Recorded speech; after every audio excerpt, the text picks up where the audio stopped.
Not that I wear lingerie, but I Who knows? Maybe one day you will. yeah, I know you make stuff for men too. Yeah, So like, I who just knows? started.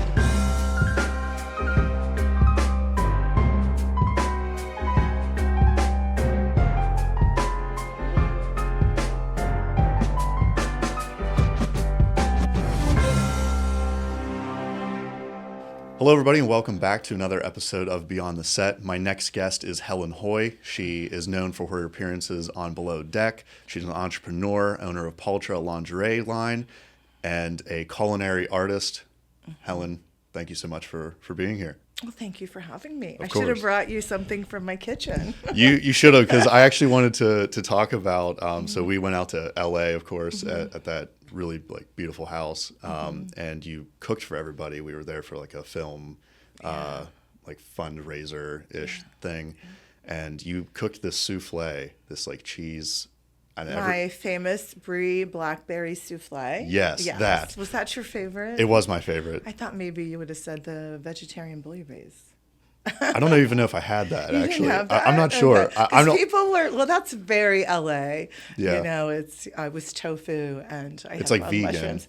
Yes. Yeah. So they were raving about that, but from this part of town, like I get it. It's the cheese. the souffle. The souffle, Ever since I yeah. had it, like I stopped talking to people and I just kept walking around to the tables and eating that's like the the biggest souffle. compliment. It was really, really good. And ever since then, like I've just been like craving that. Like that. I'll make it for you. That'll be awesome because I wanted to kind of dive into like where that culinary like talent came from and like where the love for your cooking kind of comes from, because you do this like often. I do. You cook It's for a lot how of people. I relax, Exactly. And there's just something about gathering around food, but also including my guests into my preparations, Sure. because it's a form of art and they like to be a part of it and they want to know what's in the food. Yeah. So, my typical way of entertaining is I have the entree pretty much all done, and the appetizers, I pull those out within like 5 minutes of my guests arriving. And that way they get to watch and be a part of the whole cooking experience. And they're able to ask questions. So, but where I actually grew to love being in the kitchen, it's just, part of my family heritage. I am... My mother's Hawaiian Norwegian and my dad is Armenian Lebanese. Oh my goodness. So it's a combination of, mostly learning to cook anything that comes out of the ocean, being Pacific Islander and Mediterranean. So it's always been a fusion of the two. Yeah. And that was just what we did like on Sundays, and a lot of families do that, and especially here in Altoona with the strong Italian influence. Yes, absolutely. And then it's just, it's a form of love. And that's what, I think that I get the most gratification from, is just, expressing my love through food to my friends and family. So Yeah, sure. I mean, it's you are a very good cook. And I mean, although no disrespect to my mom, she's a great cook. You might be like one of the only people that like maybe passed her. Like, really? With the cooking. Okay. I was extremely well, I would impressed. love to meet your mother. Yeah, maybe, she is very good. I mean, short Italian woman, very good cook, but I was really impressed with the dinner out there. Well, I think, one of the secrets too is making it visually appealing, which just makes you like want to dive into it. And I swear it just makes it taste a little bit better too. Yeah, when you it's like eat it with your visually, eyes. Yeah. exactly. Yeah, So have you always had this love for cooking? Like since I was a little girl. I had one of those little play kitchens, and I used to mash up bananas and serve that. It was like baby food. I think I was like 4 or 5, and then it just evolved from there. And and just being with my mom in the kitchen, and then I've passed that along to my children as well. So, and to some friends. Do you have a favorite, like, I guess,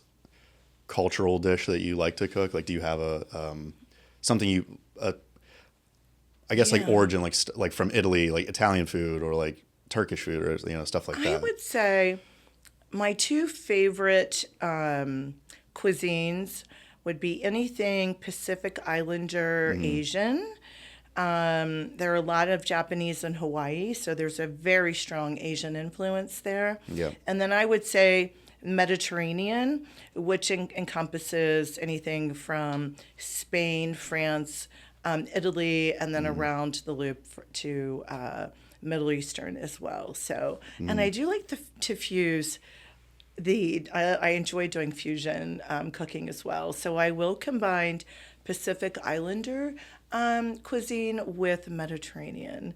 And that's Okay. what makes it fun because it Yeah. really makes it a piece of art. Yeah, And yeah. I really, I have really bad ADD, so I hate following a recipe. Sure. And I would say about 8 years ago, one of my kids, they were like, Mom, you're one of my best friends. Her name is Diana Dolan. And she used to we'd make Thai food together. And my kids were like, Mom, can you make Thai with dye food? And so I called her, got the recipe, and halfway through it, I'm like, I can't do this. Threw it out, and then just started adding stuff. But I think once you learn spices and how to cook meat, that's the secret. You can pretty much do anything in the kitchen if you understand that. See, I like to think I'm a pretty good cook. Like I love cooking seafood. Like that's like my favorite thing to cook is just like anything Mediterranean seafood is just, I love it.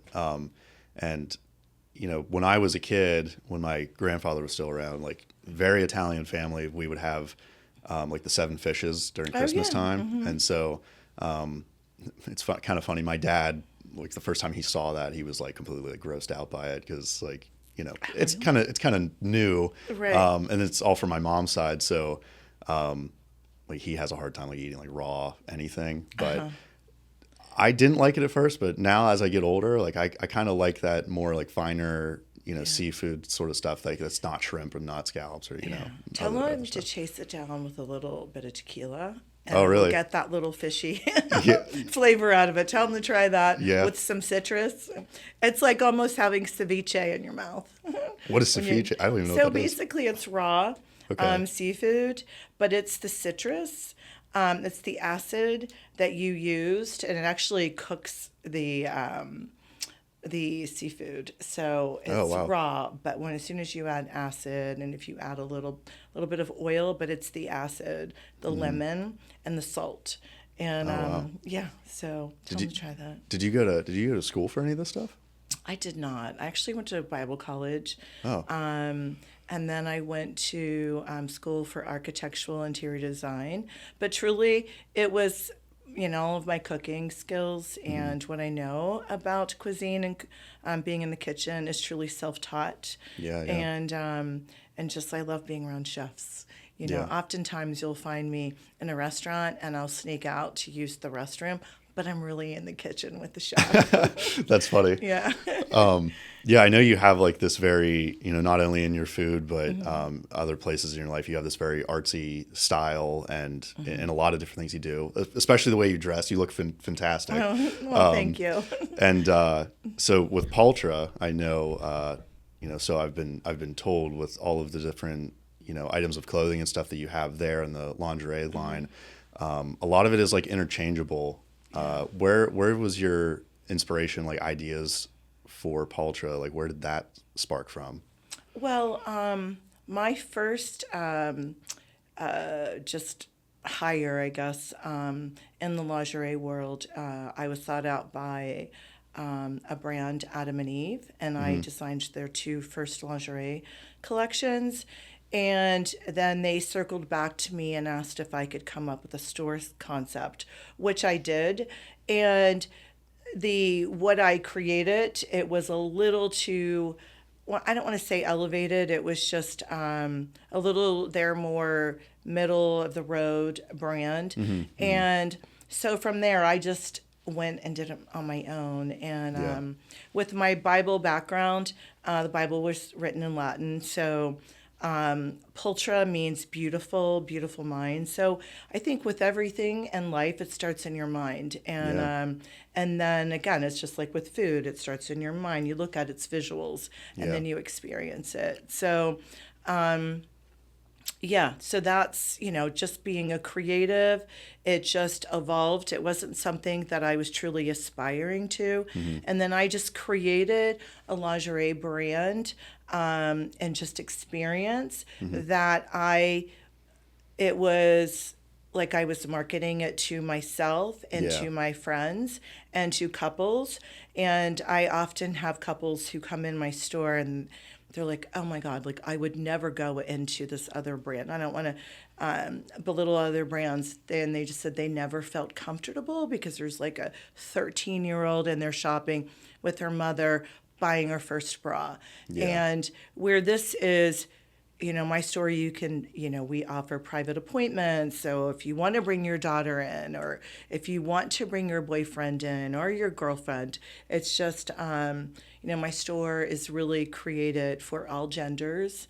And there's really not a specific demographic other than I would suggest at least 18 years or older. Sure. And I refer to everything I sell in my store as intimate fineries because I Okay. do sell some things that enhance relationships in a romantic and sensual way. It's for the Really? bedroom. Yeah. Wait, So, okay, so not to get too deep, no pun intended, but like what is like explain that. Like how does that work? well, growing up in a very beautiful Christian home, Sure.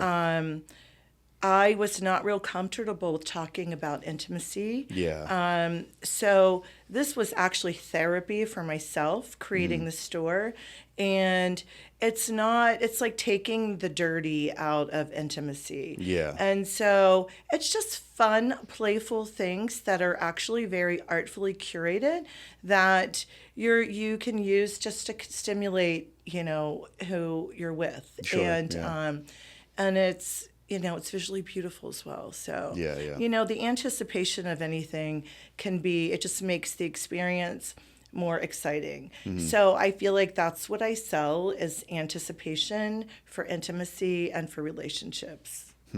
That's funny because like right before we sat down to record, me and Michael were just talking about my dad and how like my dad when he gave me like the sex talk for the first time. This is like kind of related, not really. I remember being so uncomfortable like having that conversation with him because it was just the way he approached it was just a little like not how I would have done it, but I don't have kids, so like, I probably wouldn't know how to anyway. But I know like that talk is always kind of like uncomfortable with anyone sometimes. So it's kind of cool that you're like creating stuff that can actually like make people more comfortable. That's for it. interesting that you should say that because, my store, it's something that I ran by my kids first, including Really? my son. Wow. Yes, and my daughters tell me, when they go in the store, they're like, "Mom, there needs to be more Pulchras," and they're thankful. They said, it's an uncomfortable thing, but it's part of life. Yeah, exactly. And they love coming in there. They bring their friends. If they're going to a bachelorette party or whatever, they run to the store and they just always comment on how their girlfriends are like, wow, I never even knew this existed. Yeah.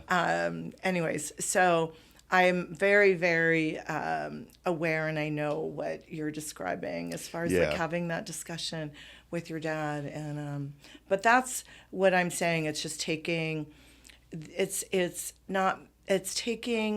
an elevated, I feel like it's more elevated and it brings people closer together as far as what I exude in the store. And, I mean, it's like walking into a museum as well. So That's how did you like approach your kids with that? Like, did you kind of have the idea and then you just, was like, hey, like, what do you think about this? Or did you have it all like conceptualized and then you? I think just with designing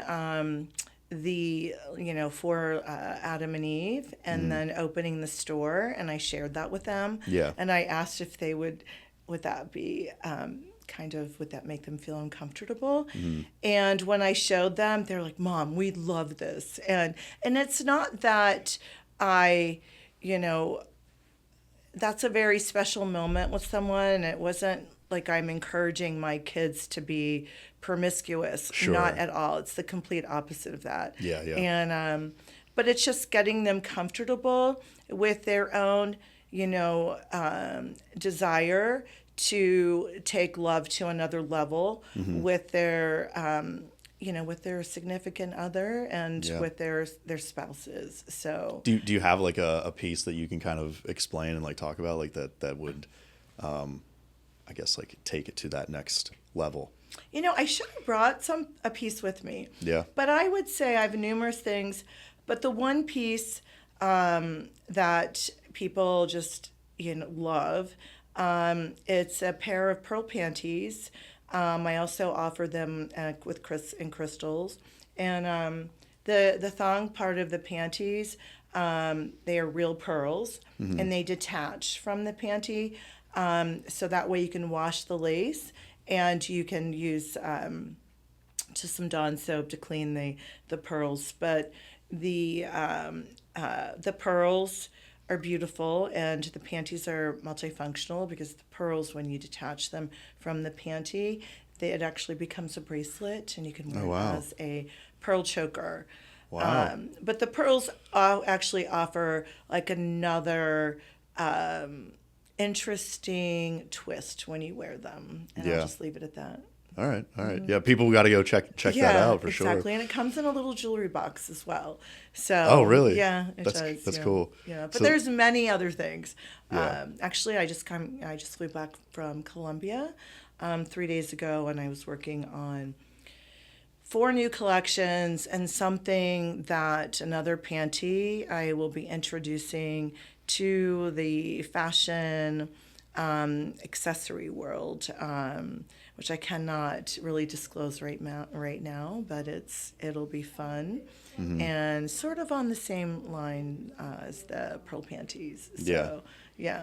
Now, when you have like a new line or a new pair of panties or whatever it might be that comes out, do you take these and display them on models at fashion shows or anything like that?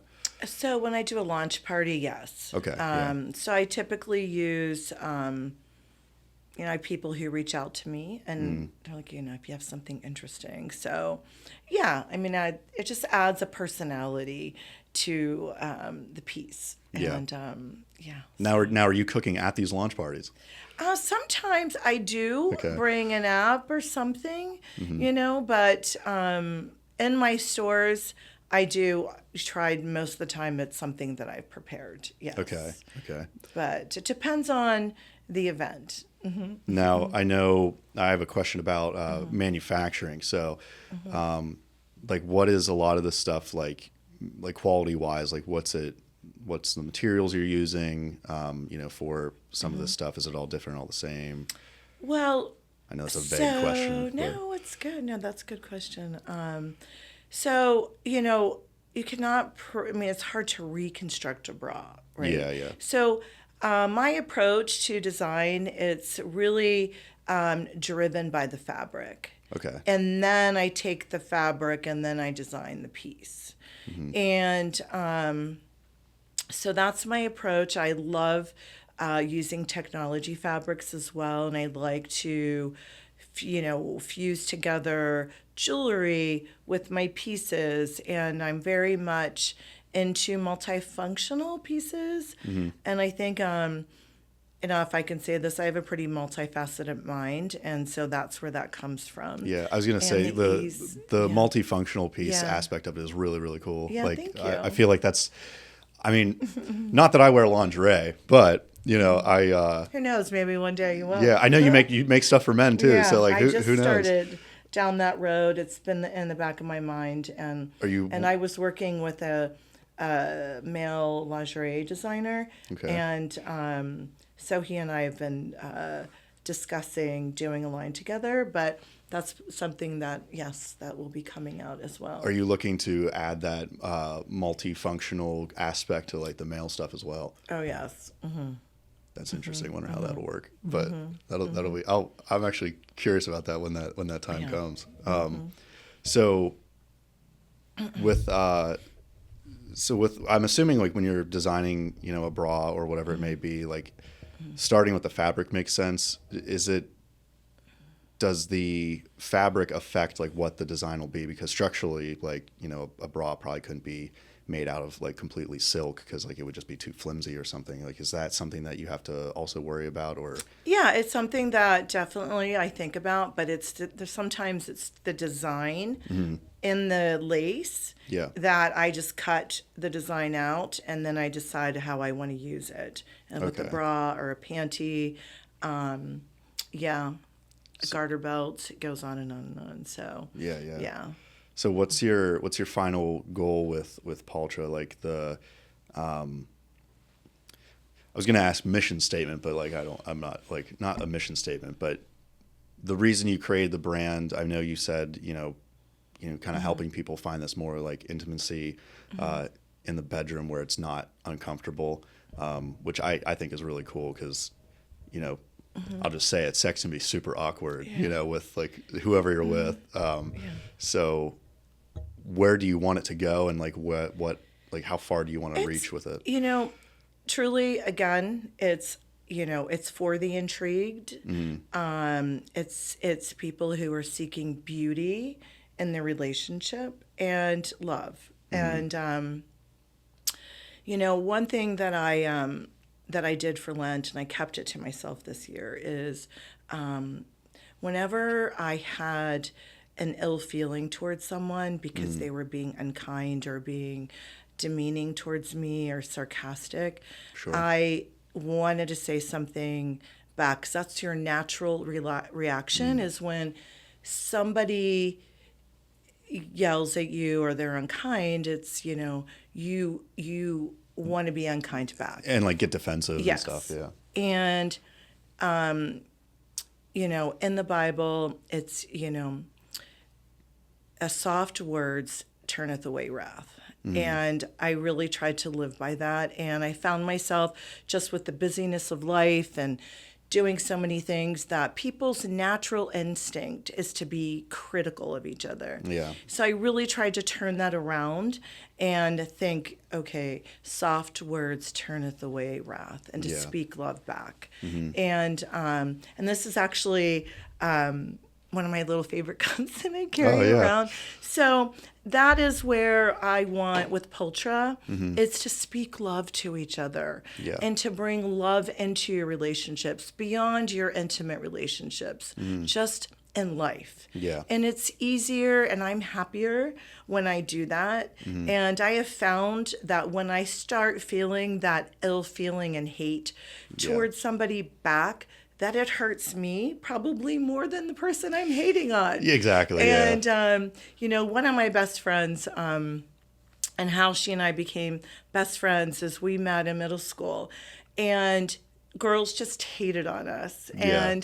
And it really, she's been like one of the best lights in my life. And I start crying. It's okay. Yeah. But, anyway, there's a reason for that. But Sure.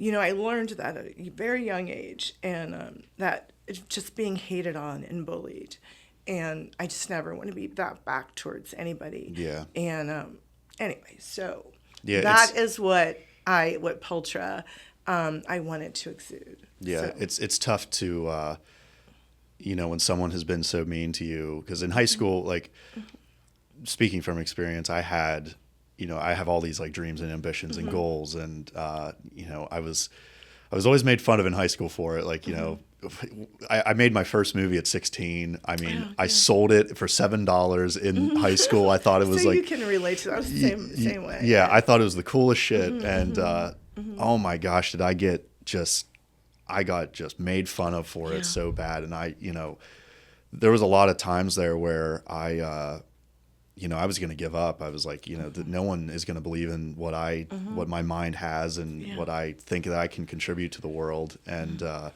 it's tough because I always wanted to be like so nice back to these people, and I want to create stuff that people can enjoy.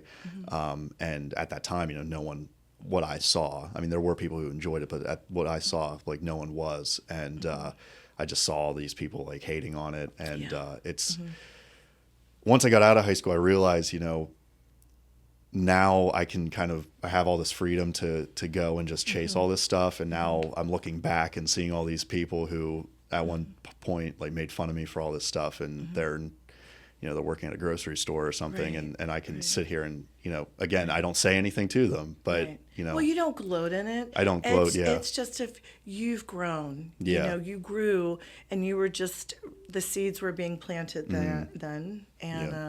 and I'm sure you had people around you watering those seeds to Sure, help you to absolutely. become who you are. Yeah. And, and I just try to put people around my, in my life who help to water the, to keep fertilizing, Yeah. just who I am. And, you obviously have people around you doing the same for you. But, Yeah. it's hard, I have to say. And I think that my creativity has been a form of escapism and For helped sure, to yeah. protect my heart from being hurt. Yeah. But I've had some amazing, couple of one particular girlfriend who's been, that good sounding board, for me, Yeah. and to help me see things that I wasn't seeing, but I know she did it out of love, Yeah. not to be malicious towards me. So to course. have a couple of friends around you like that is truly beyond important. And I encourage anybody, if you have a dream, have somebody who, and I had another good friend who was significantly older than me. She's passed, and we did a lot of charity work together. And she told me, and a gentleman as well, who's a football player who's passed, and they were great mentors to me, and they were like, Helen, you should always have a mentor, but at the same time, you should always mentor someone, because you're like in the middle, and you don't realize how much you know in life until you start giving back and mentoring someone. Yeah. And so I try to surround myself with a friend who speaks truth to me in love, but a mentor, and I love to mentor others. And, so that's just, a little secret, and I can tell that you've experienced that as well in your life, and it's helped you to become who you are now. And I wish I could mentor people. I feel like I'm way too young for that yet, but I know there's people that are like coming out of college and stuff, and they'll like message me or something, and they're looking for advice or something in like the film industry, and I'm like, how do you get like a certain shot a certain way? And I'm like, I really don't know. I just kind of set the camera up and shoot it, and I just, in a non-arrogant way, I'm like, just watch and learn, like just watch. It's just like, I don't know how to teach somebody or like help someone, but if you just watch what I do, like maybe you can learn something. But see, that's the thing, is watching. Yeah. And just not giving out commands. And that's another thing, is you can, even in the Bible, it's like you teach through your actions. Yeah. More than your words. And Sure. So. Yeah, and I with what you said earlier, like being a creative kind of helps, relieve a lot of that stress, or when you're not feeling good about yourself. Like that's what I do, is I go and I try to be creative and just make something. Yeah. Like if I'm feeling down, or I don't know, like depressed is the wrong word. I never feel like I used to feel depressed. I don't feel depressed anymore. But like feeling down, you just go and you be creative, and I'm assuming that's probably something that you do as well, is like, you have a creative mind, obviously. So is that something that you also do to kind of... Yeah, it's my therapy. Yeah, exactly. Yeah, that's what I was trying to say. Yeah. That's always helped me a lot. And, I if someone's a creative out there, I mean, I definitely encourage to just, if you're in a bad spot, just like go and try to make something. It's a distraction. So true. It's a distraction, honestly, like to whatever problems you might have going on.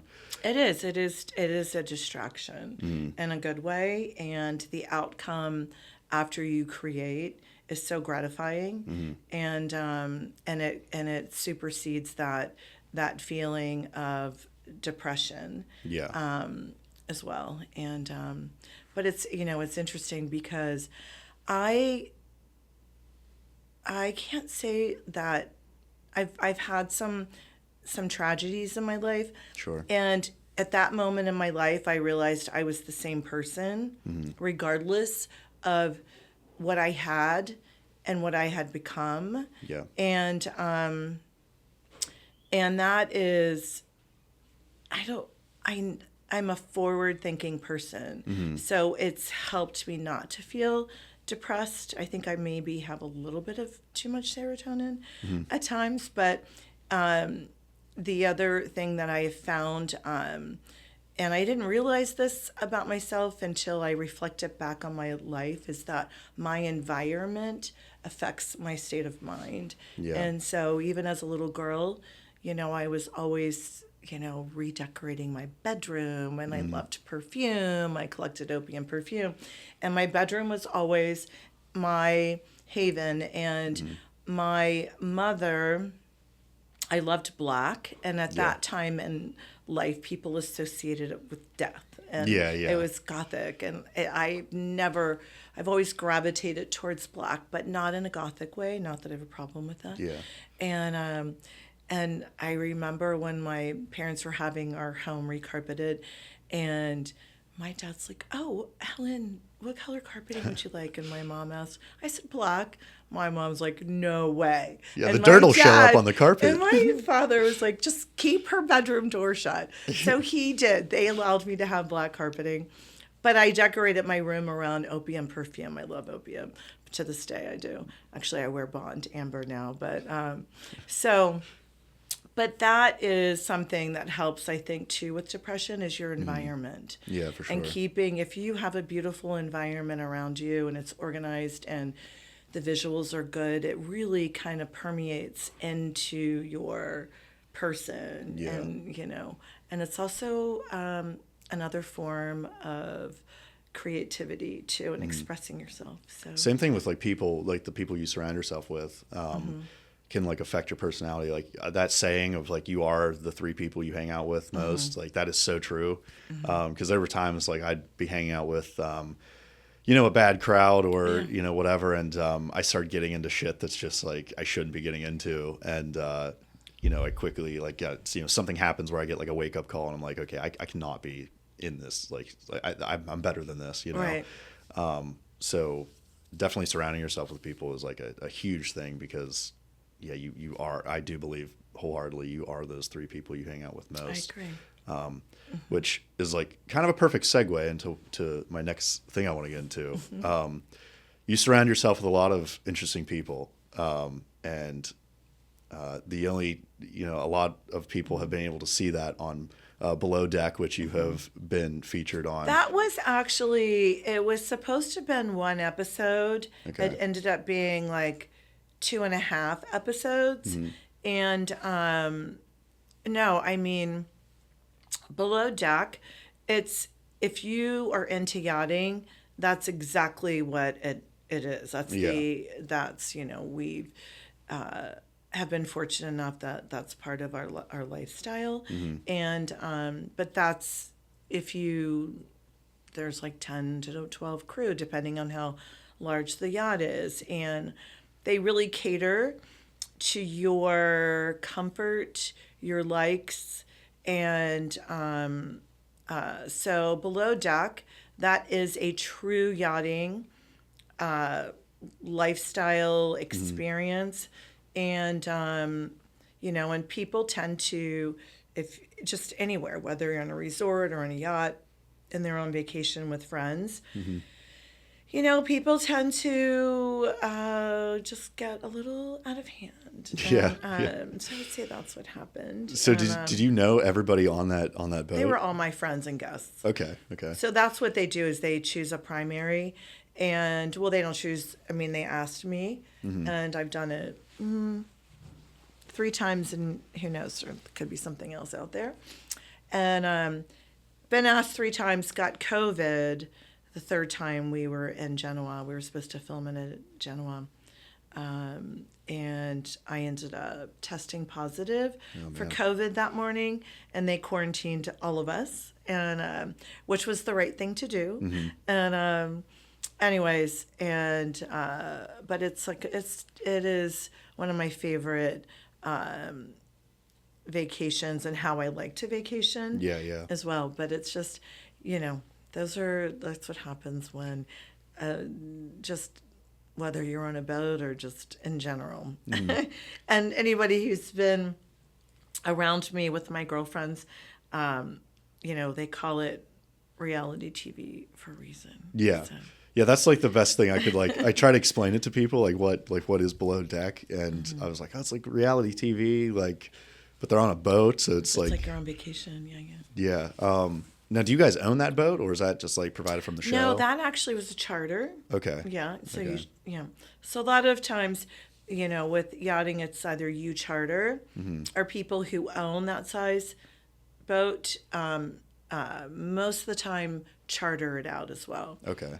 Because you're not using it all year round. Sure. It's Yeah. just I noticed a floating hotel, basically. Yeah, that's so cool. Like I was that one that you guys were on was like very, very nice. And I noticed Richard is very quiet throughout the show. Like he doesn't like say too much. Like from what I saw, he's just kind of like sitting there like fishing. And how did he kind of take all of it? Like, so Richard is another personality, and that he's a diffuser to some degree, but he does it in such a frank and not so friendly way that sometimes it actually has the opposite effect. Yeah. Where he's trying to calm the crazies down, and it just exacerbates the craziness. So, but he's such a strong person that he, at the end of the night, sometimes he's just putting people to bed. Yeah. And sometimes he's putting himself to bed because he can't deal with it. Sure. But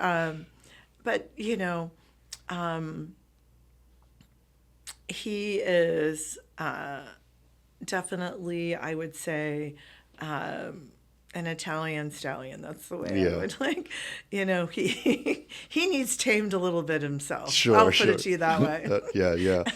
And thank God that we're definitely both type A's, and there can be some static and between the two of us, but by the end of the night, he's always like, I never want to go to bed feeling angry towards you. Yeah. So well, that's good. Yeah.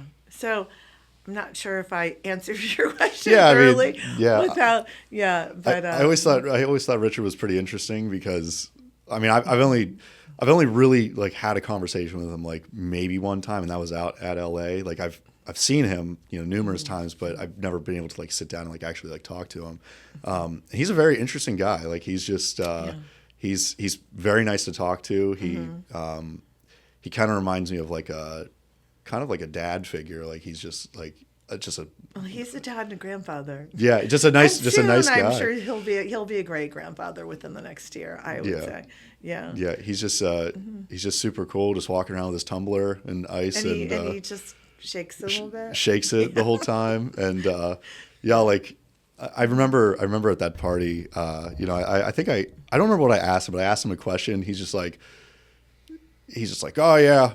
And he just walks away shaking his tumbler. Like he's like carefree, I guess is like the word I'm kind of looking for. That's interesting that you would say carefree. It seems like it. This is like I said, I've only had one conversation with him, but and he's different than what I had pictured when I would talk to him. I expected like a harder side of him, but he has a pretty soft. That is a very good point, because I've had so many people who, there's a bit of an age difference between he and I, and so I've actually have developed some friendships around here who he's known, but they don't know each other. They just know of each other. Yeah, And they've said to me, I have always been afraid and intimidated by Richard, but he's a really nice guy. He's super nice. And it's so interesting because when I met him, I never felt that what people have described. Yeah. I met him through my business partner, and we were at dinner, and I just never felt intimidated or, so it was hard for me to see that until I was like, okay, I can kind of see what you're talking about. in silence, there's strength. And I think Yeah. sometimes because of his silence and because, just his girth, I guess, Yeah. his girthness as a person can come off as intimidating. Sure. And, but yeah. Yeah, I was You're kind of, right, I was once kind, you- I was a little intimidated by him until he started talking to me. I'm like, oh, this Until guy's he like, started whipping around his gin and tonic. yeah. I was like, oh, this guy's cool. Like, Yeah. I like him. Yeah. I wanted to like, I would agree. I wanted to talk to him more. But I don't know. It seemed like he was like a little disconnected at the party. But I was like, I'll just leave him. I'll leave him go. I don't want to bother him. But I did have a moment outside to talk to him out by the fire, and he's super easy to talk to. Super nice guy. He is. Yeah, and so I saw. Then I went back and looked at the below deck footage, and I saw like, I'm like, yeah, that. It's at first you think he's like kind of in the show at least.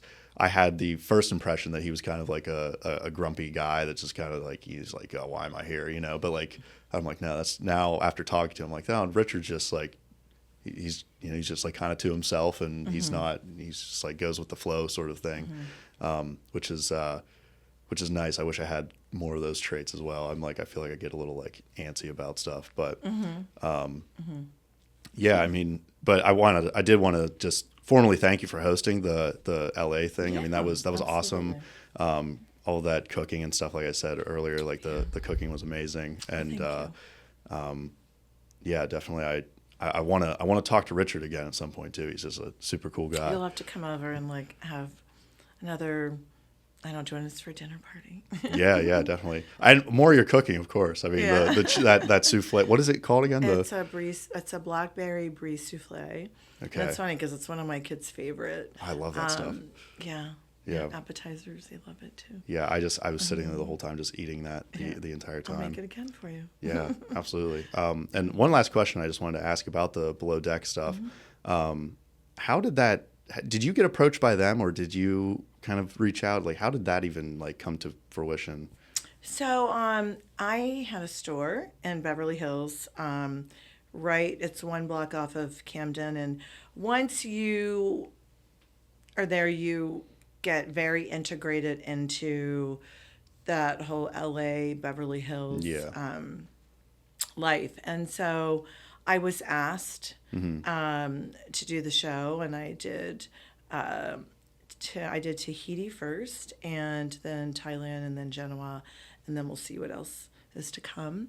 And but just being in that world, I've been asked to do. I've done some things on Food Network. I have some other things coming up as well. So, Cool. yeah, and it's been fun to be able to share that with friends as well. And so, yeah, that's how it happened. Yeah, I mean, you must be like kind of a fan favorite because, I mean, you've been on Below Deck more than once now. What's like is it because of like fan retention, or they just keep asking you to come back? Like, what's the reason there?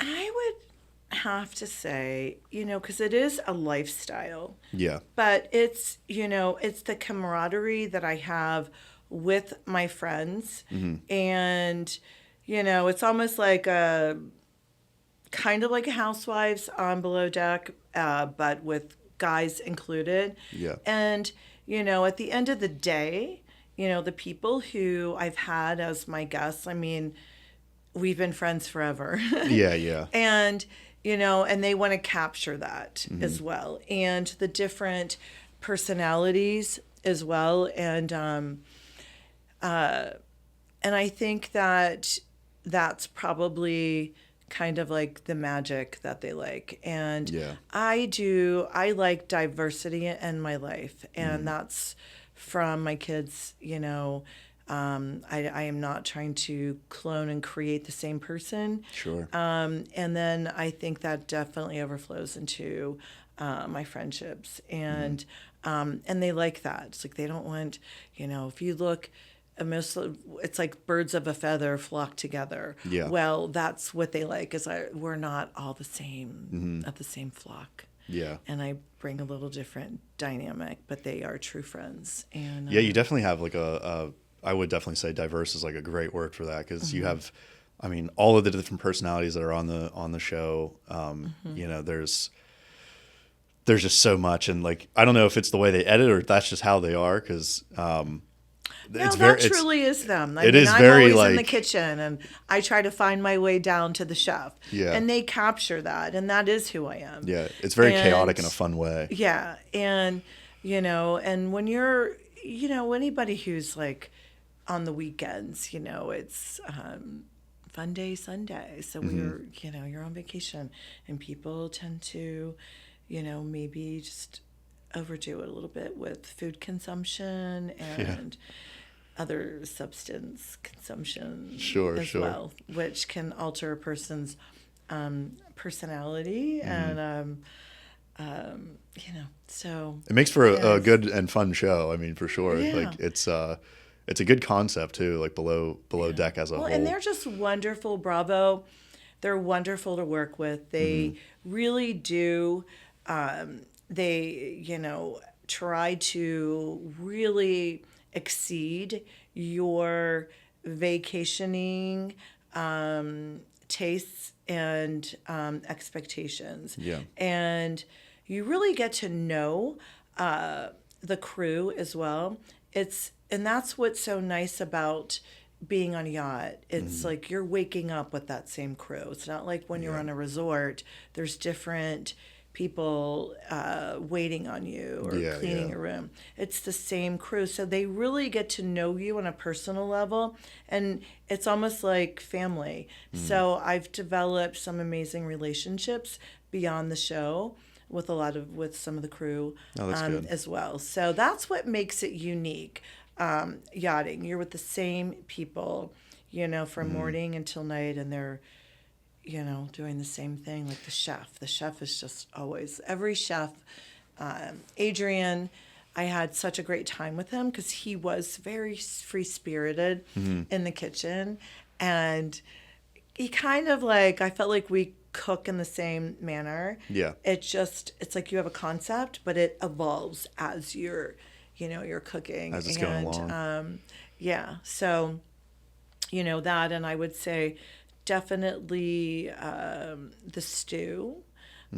Kate is amazing. I mean, could be a little hard ass, but by the end of the show, or I don't want to say the show, but by the end of, you know, our cruise, it was like, okay, like I get you now. Yeah. I got her. You Yeah. know? And then it was harmonious after that. So anyway, how big is the crew on, like the crew for the boat, and then there's a camera crew there, of course. Like, is there? It seems like a lot of people squeezed on a boat. They have an auxiliary boat for camera equipment and just extra crew, but Bravo treats their crew. I mean, they're eating great food, and you know, it's you know, a great experience for them, or they wouldn't keep going back. Sure, I guess that makes sense. Yeah. Yeah. Well, Helen, I mean, thank you so much for coming on to the show. I mean, I appreciate you taking the time. I wanted to, you know, learn a little bit more about Below Deck and like how that all works, and you know, I'm you know, glad that you were able to share, you know, some of Pulchra and stuff that you've been up to. So, just thank you for coming on. You're very welcome. I appreciate that. It was good to be here. Yeah. It was good to get to know you too on a personal level. Yeah. I try to make myself sound interesting. Yeah, no, I would say beyond that. Well, thank you everybody for watching another episode of Beyond the Set. Don't forget to like, subscribe, and share, and I'll catch you in the next episode. Take care.